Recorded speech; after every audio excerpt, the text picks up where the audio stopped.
Los Evangelios. Todo cuanto puede ser conocido desde un punto de vista histórico acerca de la vida de Jesús está contenido en los Evangelios. A juicio de Harnack, considerado como uno de los más prestigiosos conocedores de la materia en su vertiente histórica, todo lo que no proviene de dicha fuente, entre comillas, puede fácilmente escribirse en una sola cuartilla, cierra comillas. Pero, ¿qué clase de documentos son los Evangelios? El cuarto, el Evangelio de San Juan, difiere tanto de los demás que quienes se creen obligados a seguir el camino del análisis histórico llegan a la siguiente deducción. Si Juan posee la verdadera tradición acerca de la vida de Jesús, entonces la de los tres primeros evangelistas, los sinópticos, es insostenible. Si por el contrario la de los sinópticos es correcta, el cuarto evangelista ha de ser descartado como fuente histórica. Eso Steiner lo cita de Otto Schmiedel, Die Hauptproblem der Leben Jesu Forschung, 15. Este es el punto de vista del investigador histórico. En el presente libro, en el que se trata el contenido místico de los evangelios, semejante punto de vista no tiene por qué ser aceptado ni rechazado. Por otra parte, debe llamarse la atención sobre la opinión siguiente. Valorados con la medida de la concordancia, de la inspiración y de la integridad, estos escritos dejan mucho que desear y desde un punto de vista meramente humano, adolecen de no pocas imperfecciones. De Harnack Henwissen des Christentums. Tal es el juicio de un teólogo cristiano. Cuando se admite que los evangelios tienen un origen místico, las contradicciones pueden explicarse con facilidad, sin forzar las cosas, e incluso pueden percibirse la armonía existente entre los cuatro evangelios y los otros tres. Perdón, entre el cuarto evangelio y los otros tres. Porque todos estos escritos ni siquiera tienen la pretensión de ser mera tradición o biografía histórica, en el sentido ordinario del término. Lo que querían comunicar se hallaba ya desde siempre prefigurado en las tradiciones de los misterios, como la vida típica del Hijo de Dios. Los materiales esenciales no eran pues tomados de la historia, sino de las tradiciones de los misterios. Ahora bien, tales tradiciones no llegaban a tener una concordancia literal en los diversos lugares iniciáticos que eran cultivadas. Bueno, muy bien. No sé si tengan algún comentario, inquietud o continuamos.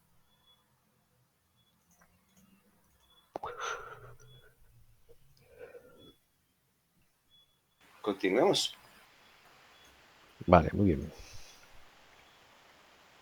Sin embargo, esta concordancia era lo suficientemente grande como para que los budistas y los evangelistas cristianos hayan podido narrar, casi en los mismos términos, la vida de su respectivo hombre Dios, aunque existan naturalmente diferencias. Para comprender estas, basta con suponer que los cuatro evangelistas se inspiraron en cuatro tradiciones místicas diferentes.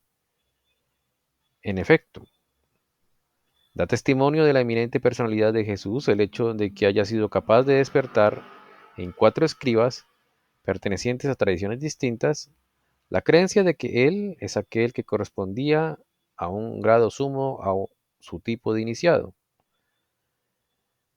hasta el punto de que pueden caracterizarle como alguien que vive la vida típica prescrita en cada uno de sus misterios respectivos. Y por lo demás, los evangelistas han descrito la vida de Jesús basándose en las tradiciones místicas de cada uno. Y el hecho de que los tres primeros evangelistas, los sinópticos, relaten las cosas de forma similar no prueba otra cosa, sino que se inspiraron en tradiciones mistéricas parecidas. El cuarto evangelista impregna sus escritos de ideas que hacen pensar en el filósofo religioso Filón, lo cual no indica sino que Juan se hallaba inserto en la misma tradición mística a la que Filón estaba vinculado. Hay en los evangelios elementos diversos. En primer lugar, se relatan unos hechos que parecen pretender tener un carácter histórico. Hay asimismo parábolas, relatos de hechos cuya única finalidad es la de simbolizar una verdad más profunda.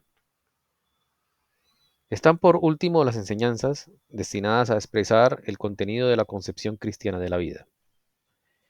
En el Evangelio de San Juan no encontramos parábolas propiamente tales. Procede de una escuela mística que creía poder prescindir de ellas.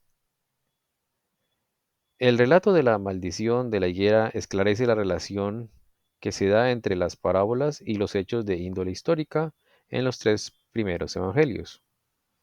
En San Marcos 11:14 leemos: Y entró Jesús en Jerusalén, en el templo, y después de observar todo su alrededor, siendo ya tarde, salió con los 12 para Betania. Al día siguiente, cuando salieron de Betania, sintió hambre. Y viendo de lejos una higuera con hojas, fue a ver si encontraba algo en ella. Acercándose a ella, no encontró más que hojas. Es que no era tiempo de higos. Entonces dijo a la higuera: que nunca jamás coma nadie fruto de ti. Lucas, en el correspondiente pasaje de su evangelio, relata una parábola. Les dijo esta parábola: un hombre tenía plantada una higuera y fue a buscar fruto en ella y no encontró. Dijo entonces al viñador: ya hace 3 años que vengo a buscar fruto en esta higuera y no lo encuentro. Córtala. ¿Para qué va a cansar la tierra?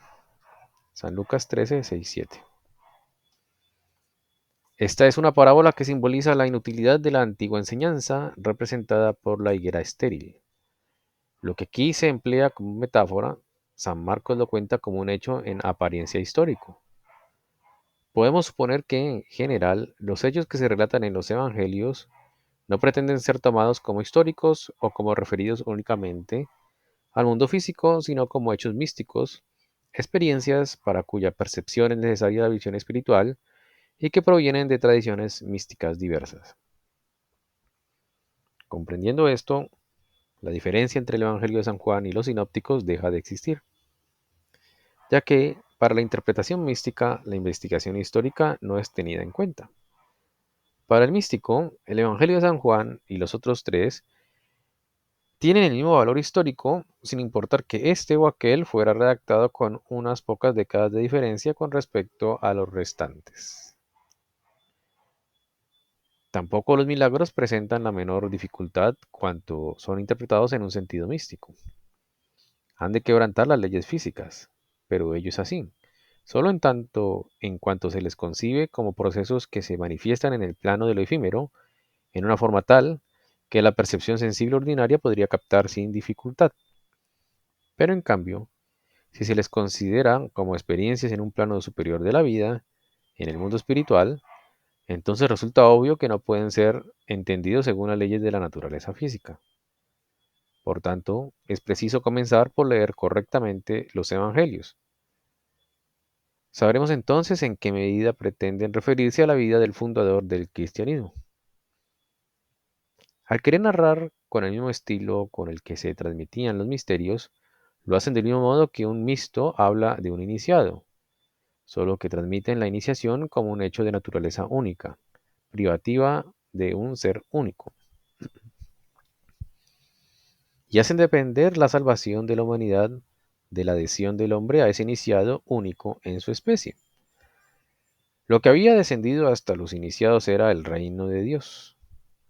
Ese ser único en su especie ha hecho venir ese reino para todos cuantos deseen adherirse a él. Lo que antes era un asunto solamente individual, se ha convertido en patrimonio común de todos los que quieran reconocer a Cristo como su Señor. Se comprende que esto sea así si admitimos que la sabiduría de los misterios se apoyó en la religión popular israelita. El cristianismo surgió del judaísmo. No es de extrañar, por tanto, que encontremos injertadas en el judaísmo, al igual que en el cristianismo, aquellas concepciones de los misterios que fueron patrimonio común en la vida espiritual de griegos y egipcios. Cuando estudiamos las religiones populares, advertimos que hay diversas maneras de concebir lo espiritual. Si nos remontamos a la más profunda sabiduría sacerdotal, núcleo espiritual de las diferentes religiones populares, encontramos concordancias por doquier. Cuando Platón, en su visión filosófica del universo, trata de exponer el núcleo de la sabiduría griega, sabe que está de acuerdo con los sabios sacerdotes egipcios. Se cuenta de Pitágoras que hizo viajes por Egipto y la India y que fue instruido por los sabios de aquellos países. Los pensadores que vivieron en los albores del cristianismo hallaron tanta semejanza entre las doctrinas filosóficas de Platón y el sentido profundo de los escritos que denominaron a Platón el Moisés de la lengua ática.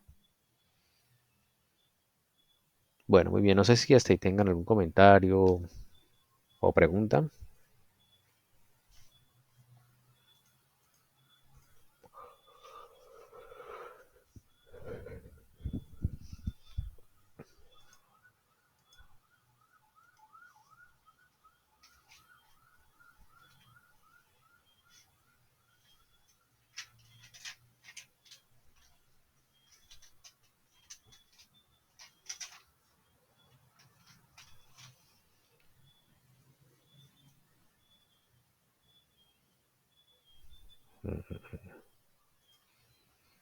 Bueno, entonces vamos a continuar. Así pues, la sabiduría de los misterios se encontraba extendida por todas partes. Tomando como base el judaísmo, asumió la forma que tenía que adoptar si quería convertirse en religión universal. El judaísmo esperaba al Mesías. No es de extrañar que los judíos no concibieran la personalidad de un iniciado único más que en el sentido de que este ser único fuera el propio Mesías. Esta circunstancia arroja incluso nueva luz sobre el hecho de que la iniciación, que hasta entonces había sido un asunto puramente individual, se convirtiera en patrimonio común del pueblo. La religión judía fue desde un principio una religión popular. El pueblo judío se veía a sí mismo como un todo. Su Yahvé era el Dios de todo el pueblo, y si su hijo había de nacer, tendría que ser a su vez el Salvador de todo el pueblo.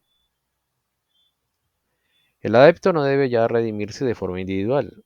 El pueblo entero ha de ser partícipe de la redención. Por tanto, las ideas fundamentales de la religión judía misma sirven de base para que uno solo muera por todos. Y ya no hay duda de que el judaísmo también contenía misterios que, desde la penumbra del culto secreto, podían ser trasladados a la religión popular. Junto a la sabiduría sacerdotal, subordinada a los formulismos externos de los fariseos, existía una mística desarrollada. También aquí, al igual que ocurría en otros lugares, se aludía a esta sabiduría mística secreta. Cuando en cierta ocasión, habiendo hablado de esta sabiduría un iniciado, entrevieron sus oyentes el significado secreto de sus palabras, exclamaron: «Oh anciano, ¿qué has hecho? Habrías debido guardar silencio. ¿Crees poder navegar sin velas ni mástil a través del inmenso mar? ¿Qué pretendes? ¿Quieres elevarte a las alturas? No podrás. ¿Quieres sumirte en las profundidades? Un inconmensurable abismo se abre ante ti». Y los cabalistas, a quienes corresponden la cita anterior, relatan también la historia de 4 rabinos. Estos 4 rabinos buscaron el sendero secreto hacia lo divino. El primero murió, el segundo perdió la razón, el tercero ocasionó tremendos estragos, y solo el cuarto, el rabí Akiva, entró y volvió a salir en paz. Vemos pues así que también en el judaísmo existía el terreno propicio para que un iniciado único, de categoría única, pudiera desarrollarse. Bastaba con que él dijera: «Yo no quiero que la salvación siga siendo un privilegio de unos pocos elegidos. Quiero que todo el pueblo participe de esa salvación». Él debía hacer llegar a todo el mundo aquello que los iniciados habían vivido en los templos de los misterios. Debía estar dispuesto a tomar sobre sí la tarea de ser en espíritu para su comunidad a través de su personalidad, lo que hasta aquel entonces había sido el culto de los misterios para quienes habían participado en ellos. Bien es verdad que no podía proporcionar, sin más, a su comunidad las vivencias inmediatas de los misterios. Tampoco podía querer eso, pero deseaba ofrecer a todos la certeza de que aquello en los misterios se contemplaba como verdad. Quería que la corriente de vida que fluía en los misterios confluyera con la ulterior evolución histórica de la humanidad, y así elevar el género humano a un nivel superior de la existencia. Dichosos los que aún no viendo, creen. Deseaba implementar firmemente en los corazones humanos, en forma de confianza, la certeza de que lo divino existe realmente. Quien, aún permaneciendo fuera, posea esta confianza, llegará ciertamente más lejos que quien no la posea. La idea de que entre los que se hallaban fuera de los misterios podrían ser muchos los que no encontraran el camino debió suponer un gran peso para el alma de Jesús. Deseaba reducir el abismo entre los iniciados y el pueblo. El cristianismo había de ser un medio por el cual todos pudieran encontrar el sendero. Bueno, hasta ahí no sé si tengan alguna pregunta, comentario o continúo.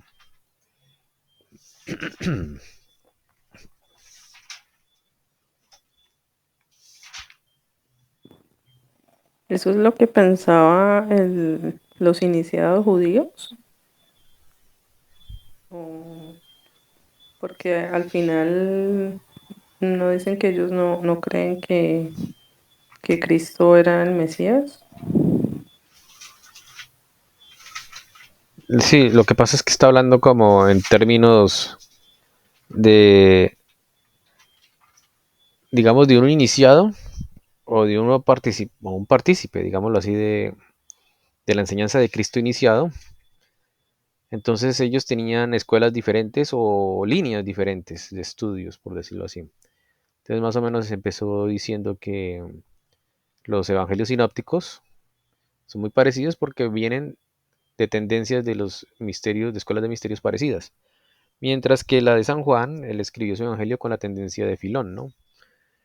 Entonces, hablando de todo eso, Steiner dice que el pueblo egipcio o la cultura egipcia de aquella época estaba impregnada de los misterios especiales, ¿no? Que derivaban de los griegos y egipcios. Pero además venía de la religión, de una religión nueva, donde era un pueblo unido gracias a su religión o su Dios Yahvé, ¿no? Y la idea entonces para estos iniciados del pueblo judío es que si debía haber, digamos, una unidad, entonces ¿por qué no ese Mesías o ese Salvador especial pudiera salvar a todo el pueblo, no solamente a poquitos, ¿no? Esa es como la idea de un iniciado o cristiano judío, ¿no? De tradición judía, de las escuelas de los misterios judíos. Esa es como la idea, Kate, de lo que está narrando aquí Steiner. Sí, sí, gracias, Santi. Ok, muy bien. ¿Algún otro comentario, pregunta o continuamos?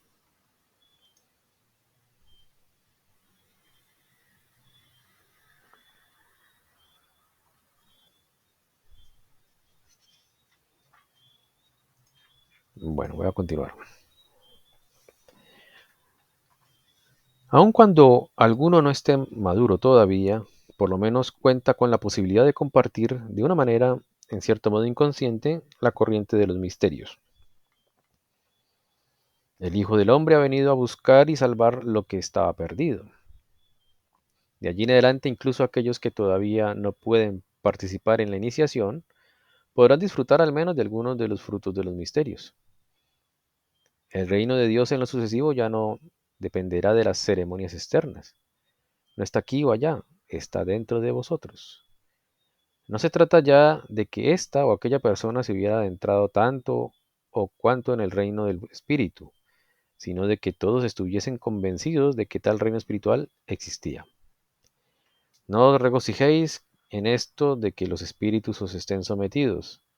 Regocijaos más bien porque vuestros nombres están escritos en el cielo. Es decir, tened confianza en lo divino. Llegará el tiempo en que lo encontraréis. Acabó. Fue un capítulo corto. No sé si ¿Es claro o no quedó claro para todos? Y igual uno lo puede meditar y si surgen preguntas, se pueden hacer, ¿no? En el transcurso de la semana. De todas maneras, si quedó claro, pues mejor. Igual sé que esto requiere muchas releídas y es muy interesante todo lo que narra aquí Steiner acerca de las escuelas de los misterios antiguos antes de Cristo.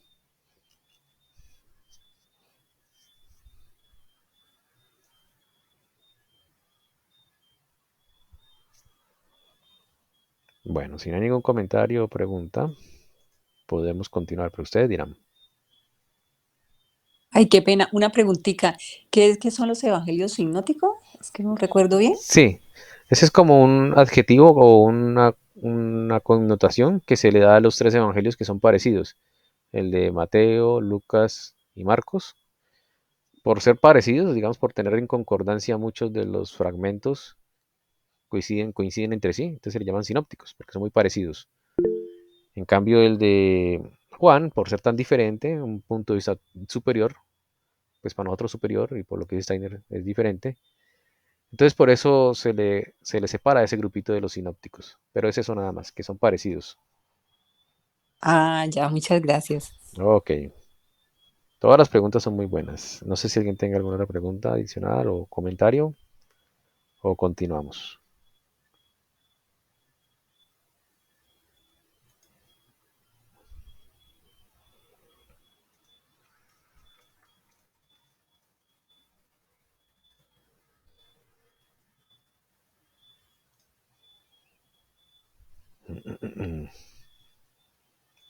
Bueno, entonces va a continuar un poquito más. Este siguiente capítulo se llama El milagro de Lázaro. De entre los milagros atribuidos a Jesús, es preciso asignar una significación muy especial a la resurrección de Lázaro en Betania. Todo se conjuga aquí para que el suceso narrado por el evangelista se destaque de un modo preeminente en el Nuevo Testamento. Debemos tener presente que este relato no se encuentra más que en el Evangelio de San Juan, es decir, del evangelista que, por las significativas palabras con que inicia su evangelio, exige una interpretación muy determinada. San Juan comienza con estas palabras. Al principio era el verbo y el verbo estaba con Dios y el verbo era Dios. Y el verbo se hizo carne y puso su morada entre nosotros y hemos visto su gloria, gloria que recibe del Padre como Hijo unigénito, lleno de gracia y de verdad. Quien comienza con estas palabras como estas indica a las claras su deseo de ser interpretado en un sentido especialmente profundo. Acercarnos a él con meras explicaciones intelectuales o comentarios superficiales supondría una actitud equivalente a pensar que Otelo asesina realmente a Desdémona en el escenario. ¿Qué pretende expresar Juan con sus palabras introductorias? Que está hablando de algo eterno, de algo que existía en el principio. Esto lo dice muy claramente. Él relata hechos, pero estos no deben ser tomados como hechos que el ojo y el oído registran, y sobre los cuales el entendimiento lógico efectúa sus elucubraciones.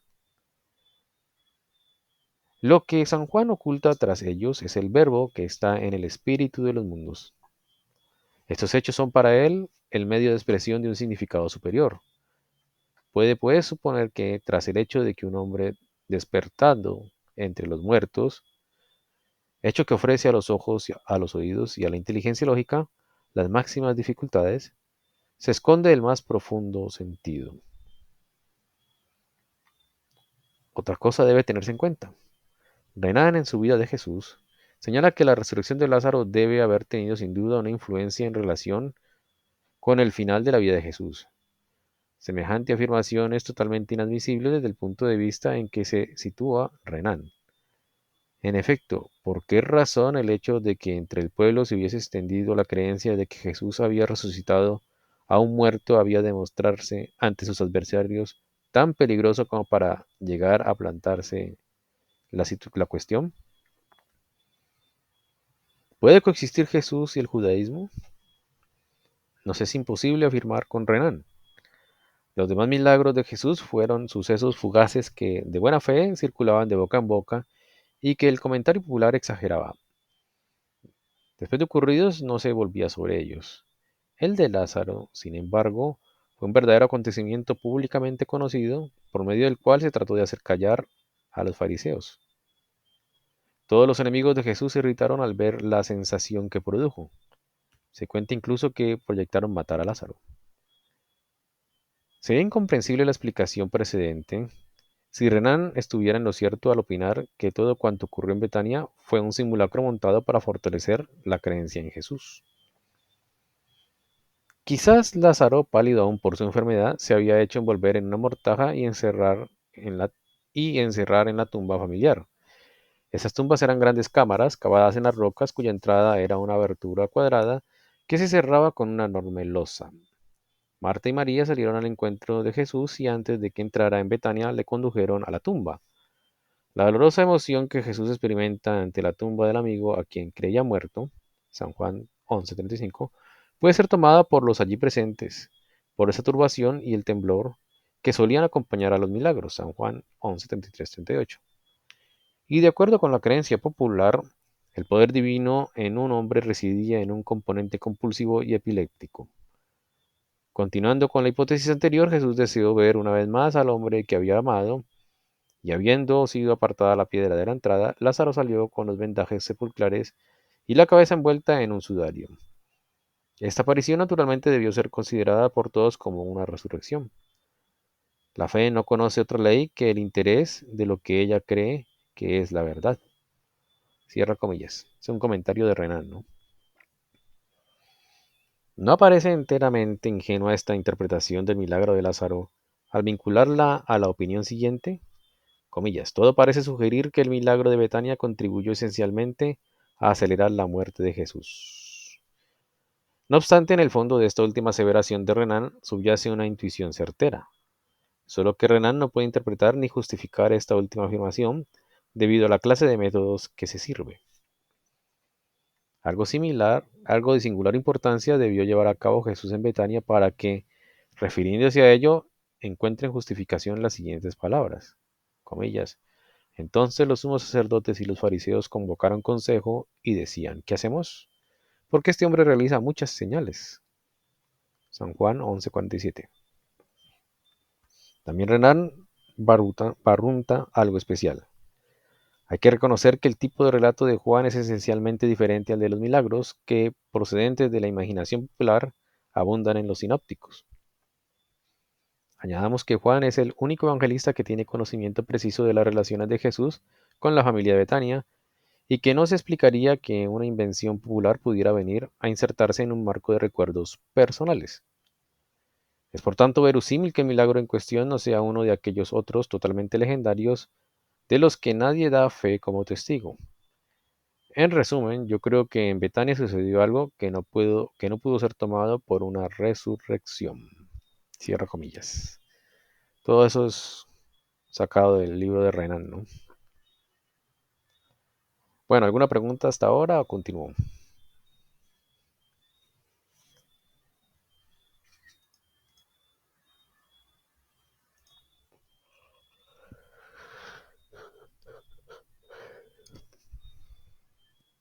Sigamos, Santi. Vale, muy Chévere. bien. Muy bien. En el fondo, no quiere decir, no esto, no, perdón, en el fondo, no quiere esto decir que Renan sospecha que en Betania ocurrió alguna cosa para la cual él no tiene explicación. Renan se escuda tras estas palabras. A la distancia de tiempo en que nos encontramos y contando con un solo texto, que presenta evidentes señales de adiciones posteriores, resulta imposible decidir si en el presente caso todo es ficción o si es un hecho real, o si un hecho real aconteció en Betania que sirviera de base al relato propagado al exterior. Cierra comillas. Pero, ¿no nos hallamos aquí ante un hecho que puede entenderse con solo leer el texto de un modo correcto? Entonces, tal vez se dejara de hablar de ficción. Debemos de reconocer que todo este episodio del Evangelio está envuelto por un velo de misterio. Para demostrarlo basta con fijarse en un punto. Si la narración hubiera de tomarse en un sentido literal y físico, habría que preguntarse por el significado de las siguientes palabras de Jesús. Esta enfermedad no es de muerte, es para la gloria de Dios, para que el Hijo de Dios sea glorificado por ella. Tal es la traducción usual del pasaje en cuestión. Pero nos acercamos más al sentido verdadero si, de acuerdo exactamente con el correspondiente texto griego, lo traducimos así: para la manifestación, revelación de Dios, para que el Hijo de Dios sea revelado por ella. Asimismo, cabe preguntarse acerca del significado de estas otras palabras que Jesús dice: yo soy la resurrección y la vida. El que cree en mí, aunque muera, vivirá. San Juan 11, 4-25. Sería una trivialidad pensar que Jesús quiso decir que Lázaro solamente estaba enfermo para poder mostrar así su arte a través suyo. Y sería también otra ligereza creer que Jesús haya querido afirmar que la fe en él trae nuevamente a la vida a quien en el sentido ordinario de la expresión ha muerto.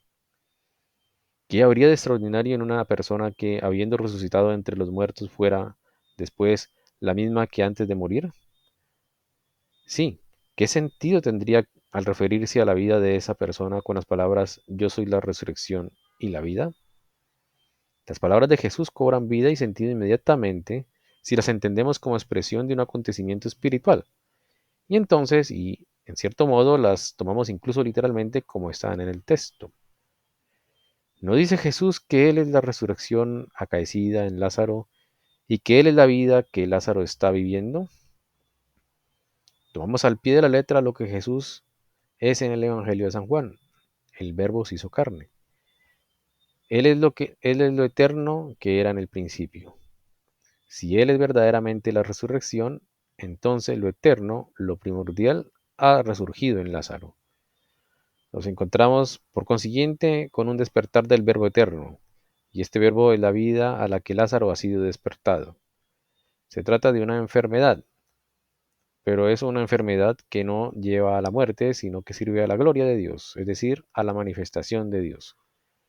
Si el Verbo eterno ha resurgido en Lázaro, entonces todo el proceso sirve realmente para que Dios se manifieste en Lázaro, porque en virtud de este proceso Lázaro se ha vuelto otro. Antes de ello el Verbo, el Espíritu, no vivía en él. Ahora este Espíritu vive en él. Ese Espíritu ha nacido en él. Todo nacimiento viene acompañado de enfermedad, la de la madre. Pero esta enfermedad no conduce a la muerte, sino a una vida nueva. En Lázaro, lo que cae enfermo es aquello que da a la luz al hombre nuevo, al hombre penetrado por el Verbo. ¿Dónde está el sepulcro del cual ha nacido el Verbo? Para responder a esta pregunta nos basta con pensar en Platón, que al cuerpo del hombre lo llama tumba del alma. Y asimismo basta con recordar que también Platón habla de una especie de resurrección cuando alude a una vivificación del mundo espiritual en el cuerpo. Lo que Platón llama alma espiritual, Juan lo designa como el Verbo. Y para él, el Cristo es el Verbo. Platón podría haber dicho: aquel que se espiritualiza ha hecho resucitar algo divino de la tumba de su cuerpo. Y para Juan lo que aconteció por medio de la vida de Jesús es precisamente esa resurrección. No sorprende, por tanto, que ponga en boca de Jesús estas palabras: yo soy la resurrección. No cabe duda de que el episodio de Betania fue un despertar en el sentido espiritual. Lázaro se ha convertido en un hombre distinto a como había sido hasta entonces. Resurgió una vida de la cual el Verbo eterno pudo decir: yo soy esa vida. Así pues, ¿qué es lo que ha sucedido con Lázaro? El Espíritu ha cobrado vida dentro de él, y él se ha hecho partícipe de esa vida que es eterna. Bastará expresar su experiencia con las palabras de aquellos que fueron iniciados en los misterios, y el significado se desvelará inmediatamente. ¿Qué dice Plutarco acerca de la finalidad de los misterios? Que debían servir para desligar el alma de la vida corporal y unirla con los dioses. Y aquí como describe Schelling las sensaciones de un iniciado, comillas. Gracias a la unción recibida, el iniciado se torna un eslabón de la cadena mágica, se convierte él mismo en un cabiro y es admitido en una indestructible asociación y, como dirían las antiguas inscripciones, afiliado a los ejércitos de los dioses superiores. Schelling, sobre las divinidades de los samotracios. Bueno, hasta ahí tienen alguna pregunta, comentario o continuamos, ustedes dirán. o paramos, si ya hemos leído mucho, ustedes dirán.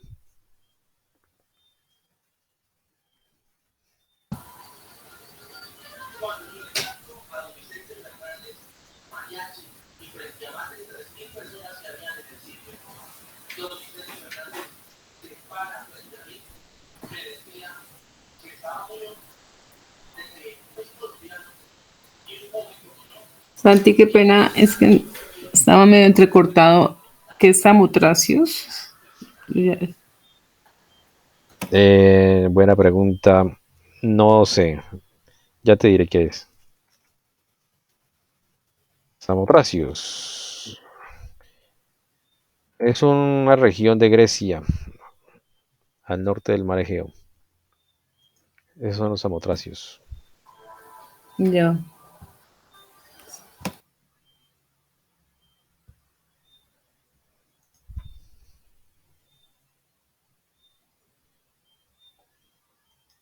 Bueno, ustedes qué dicen, ¿continúo? ¿Tienen preguntas? Paramos allí, ustedes dirán. Santi, ¿qué relación hay como entre pues, la resurrección o Lázaro resucitado y el verbo? Pues sabemos que es una iniciación, entonces cuando se inicia, no sé, cada uno adquiere como parte del verbo de Cristo, o no sé si me entiendas o como confundida. Eh, a ver, no, creo que lo que has dicho es bastante bien. Lo que has dicho es lo correcto.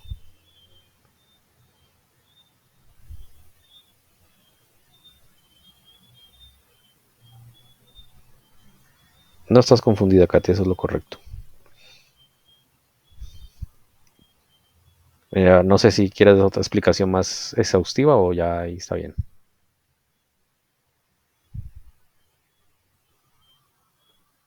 Mm, pues sí se puede. La idea es que el proceso de iniciación, ya sea el proceso antiguo o el nuevo método, es la forma en que el ser humano vuelve a conectarse con lo espiritual y por lo tanto tiene acceso, digamos, a ese yo superior. ¿Sí? Y uno puede decir que el yo superior es Cristo o el Verbo.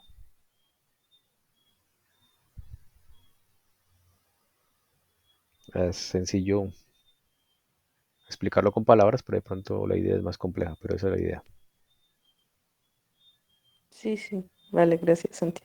Ok, muy bien. ¿Alguna otra pregunta o comentario? ¿Quieren que sigamos o dejamos allí? Ustedes dirán.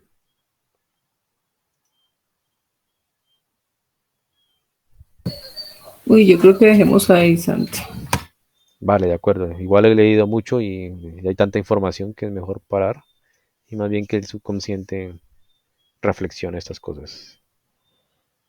Yo sugiero que si en algún momento pueden releerlo, lo que hemos leído sería perfecto, ¿no? Igualmente, si tienen preguntas en el transcurso de la semana, pues me la pueden hacer, ¿no? O en la siguiente reunión me la dicen. Bueno, muchas gracias a todos. Feliz noche. Gracias, Santiago. Bueno, a Gracias, Santi. Muchas ustedes. gracias. Bueno, Feliz feliz noche. noche. Chao. Igualmente, chao, Gracias, chao. Chaito. Buenas Chao. noches. Feliz noche.